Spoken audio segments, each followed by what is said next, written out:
World War II left an indelible mark on history. Millions perished in the conflict, but the war's end did not bring an end to suffering. Many veterans returned home carrying invisible scars. Their minds bore the wounds of battle.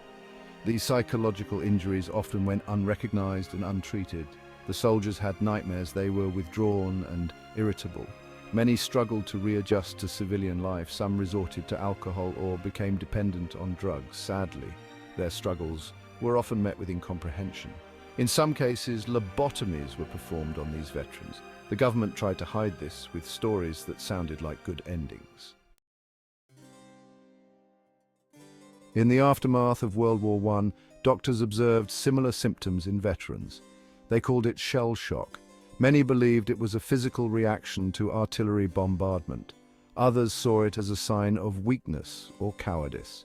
Treatments ranged from rest cures to electric shock therapy. Some veterans even underwent lobotomies, a brutal surgical procedure that damaged their brains. It was not until 1980 that the American Psychiatric Association officially recognized post-traumatic stress disorder, or PTSD, as a distinct mental health condition.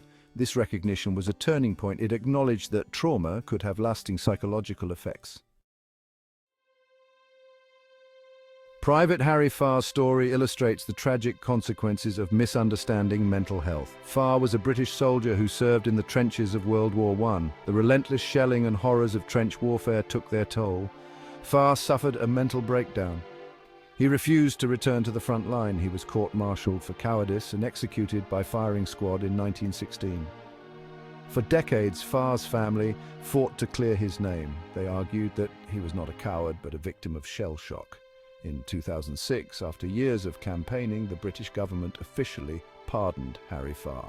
His case became a symbol of the tragic misunderstanding of war trauma.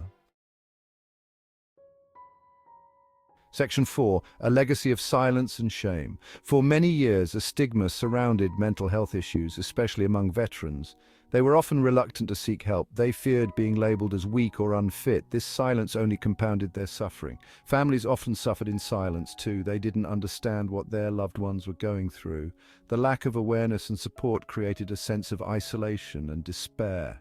Many veterans turned to unhealthy coping mechanisms to numb their pain. Section 5. The long road to recognition. The road to recognizing and treating PTSD has been long and arduous. It took the persistence of advocates, veterans, and mental health professionals to change attitudes and practices. The Vietnam War, with its high rates of PTSD among returning soldiers, further highlighted the need for better understanding and treatment. Gradually, the public began to understand that PTSD was not a sign of weakness, but a normal human response to extraordinary stress and trauma. This shift in perspective paved the way for more compassion and support. Section 6. Understanding PTSD, a new era of compassion. Today we have a greater understanding of PTSD and its impact. We know that trauma can manifest in various ways, including flashbacks, nightmares, anxiety, and depression. We also have more effective treatments, such as therapy and medication, to help veterans heal and rebuild their lives. While challenges remain, we have made significant progress in recognizing and addressing the mental health needs of our veterans. We owe it to them to continue to learn, to provide support, and to ensure that no one suffers in silence. Their sacrifices deserve our understanding and our compassion.